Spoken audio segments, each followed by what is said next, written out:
But before all that, let's talk about the latest showbiz shenanigans. And Tina Calder's here. Hello. Hello. You were getting very excited there by the thought of Dominic Irwin coming on the show later. Oh, for goodness sake. We thought we weren't going to say this in public. Well, do you know something? There is something, I don't know what it is, but he doesn't look 50, but that's not what it is. There's just something sexy about him. I can't work out what it is. Okay. But yeah. I think something's happening to you. I think it might be a Maybe midlife crisis already. menopause. So you're developing this fascination for old country singers. So Uncle Hugo will be next. Don't. Stop it. Charlie Lansborough will be next. As much as I love Hugo, Dominic leave it out of my league. Okay, right. You've just apparently left Lee Ryan's bed, you were telling me. No, well, he was in his pyjamas, but it wasn't his bed. I was round at the Merchant Hotel there, and we had a game of snooker before he headed off home. But he arrived down in his pyjamas, and I was like, Lee, you are aware we're doing pictures? And he's like, no, and had a complete diva fit.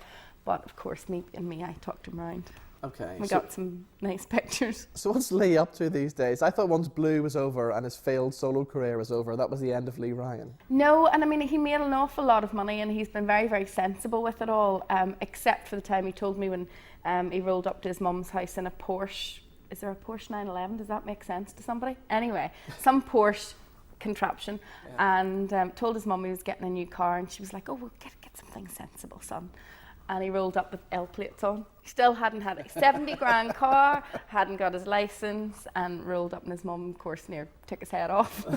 But I mean, so while he did squander an awful lot of the money, he also invested a lot of it, and that has allowed him to continue writing. And obviously, we know he brought out a solo album a while back, a couple of years now, I think.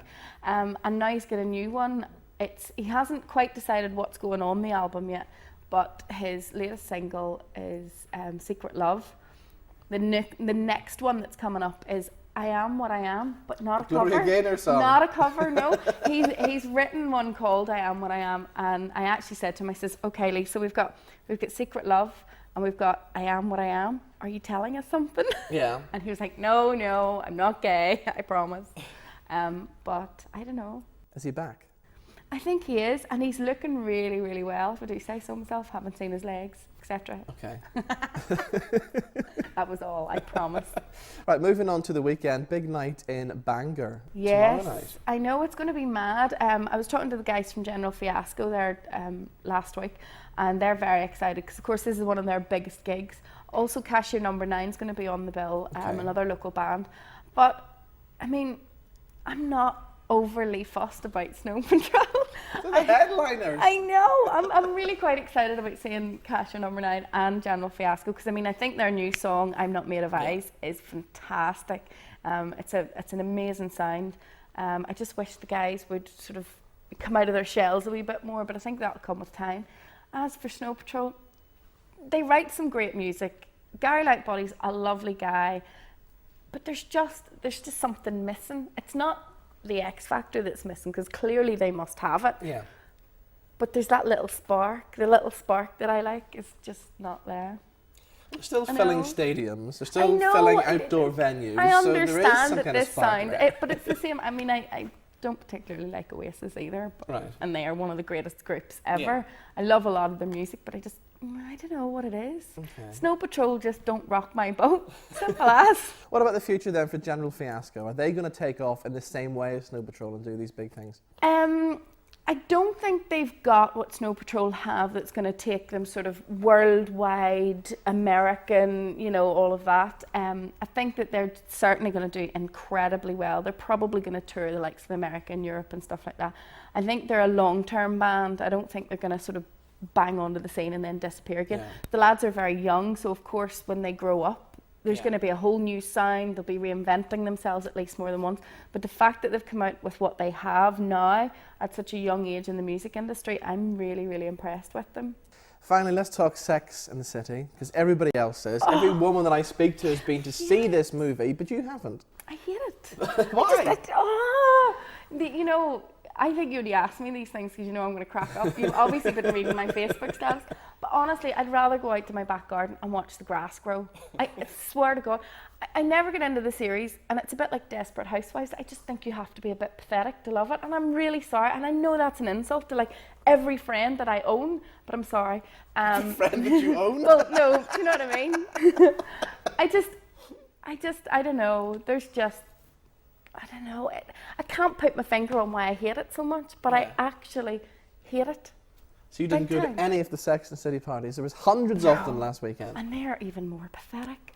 I mean, why do you need to go out on the town and dress up in a cocktail dress to celebrate the fact that you're a free woman and that you can do what you like? And I mean, yes, Sarah Jessica Parker may have emancipated many, many women, but believe me, there was many of us emancipated well before she came on the scene. And I just think I think everybody should just get a life and be their own person and stop trying to be one of the Sex and the City girls, because I mean, they're created for TV, they're not real. Well, I will imagine there will be a Sex and the City 3 on the way as well. There has to be. Really? Do you think? There has to be.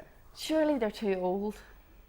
No? Kim Cattrall still has it. I watched a clip of her in it. I have to say, individually, I think the actresses are fantastic. Yeah. I think they play the roles that they've been given fantastically well. I think the plot lines, from what I've seen of them, are horrendous. I think the whole thing's just really, really tired. They should have done what the likes of Ally McBeal or all of those other types of programmes and stopped while the going was good.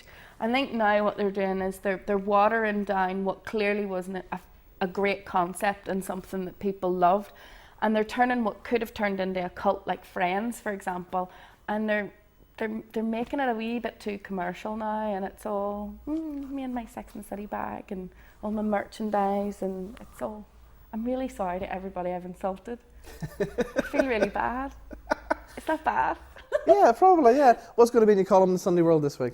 Well, we've got the pictures of my snooker game with Lee Ryan. It's got a bit explicit at one stage.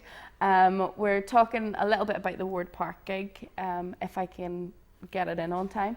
And I don't know whether I'm going to do it this week or I'm going to leave it and do it bigger next week, but I was down at a secret County Down location with The Answer recently, and the boys, I mean, it's amazing the stuff they've done, but I got my own wee gig, just me. Wow. They sang me 3 songs, and as far as I'm concerned, I got my own gig. And The Answer have done some big stuff. They've been touring with everybody from AC/DC to all these great rock bands, haven't they? And the funny thing is, they're still AC/DC fans, like proper fans, and I went into the studio and they'd like AC/DC music books and CDs about and posters up, and I just thought, you know, these guys must have continually been pinching themselves, and that's what Cormac said, you know. It has been a fantastic journey. And of course James, I think it's James, has had a wee baby, so there's the first Dancer baby, and they're all grown up now as well, but it hasn't stopped them partying. I remember I booked them for the Big Buzz Awards We were a few talking years about back, that. and the best place to the awards were in the Whittle Hall at Queen's, it was and the best place to hear them was probably standing at the City Hall. They were that loud. I know. I mean, the whole idea was that they were going to rock the place out, and I think people were left going, oh, did that just happen? You know? And I mean, I remember one of their PR guys running around with a bottle of Bacardi at the after party while I was hanging off Timmy Mallet and waving over at them, and they were going on about Timmy Mallet, and they apparently came over to the table and he says, "Are you guys the band that's going to be on?" And somebody says, yeah, The Answer. And he went, "I've never heard of it." And they were like, "It's quality." All right, Tina, thank you for joining us. Thank you.